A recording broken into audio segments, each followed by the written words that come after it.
नमस्कार दोस्तों, स्वागत है आपका हमारे चैनल पर, जहां आज हम आपको भगवान गणेश जी और धन के देवता कुबेर की एक अनोखी कथा सुनाने जा रहे हैं।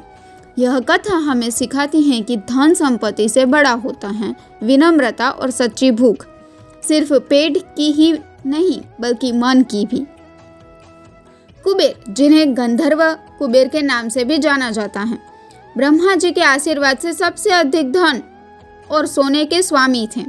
उन्होंने अपनी संपत्ति का प्रदर्शन करने के लिए सोने की लंका बनवाई थी, जो बाद में रावण ने उनसे छीन ली थी। लेकिन अपने धन के मद में चूर कुबेर को अपनी दौलत दिखाने का कोई अवसर नहीं छोड़ना था।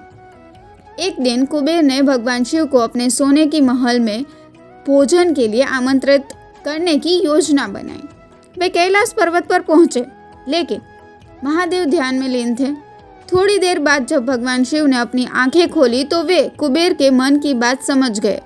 शिव जी ने कुबेर से कहा कि वे खुद तो नहीं आ पाएंगे, लेकिन उनके छोटे पुत्र गणेश जी जरूर उनके आमंत्रण पर आएंगे।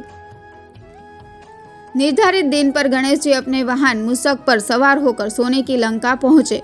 कुबेर ने उनका स्वागत किया और सोचा कि गणेश जी की उनकी धन संपत्ति से प्रभावित होंगे, लेकिन गणेश जी सीधे बोले, मैं यहाँ भोजन के आमंत्रण पर आया हूँ, लंका भ्रमण के लिए नहीं।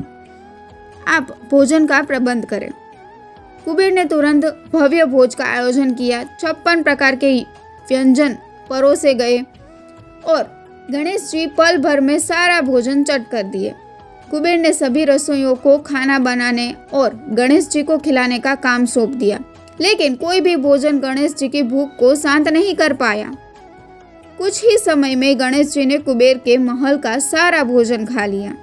कुछ कथाओं में कहा जाता है कि गणेश जी ने कुबेर का सोने का भंडार भी खत्म कर दिया। अंततः कुबेर को एहसास हुआ कि उनकी पूरी संपत्ति भी गणेश जी की भूख के सामने तुच्छ थी। वे हाथ जोड़कर गणेश जी के सामने खड़े हो गए और बोले, मेरे पास अब खिलाने के लिए कुछ भी शेष नहीं है।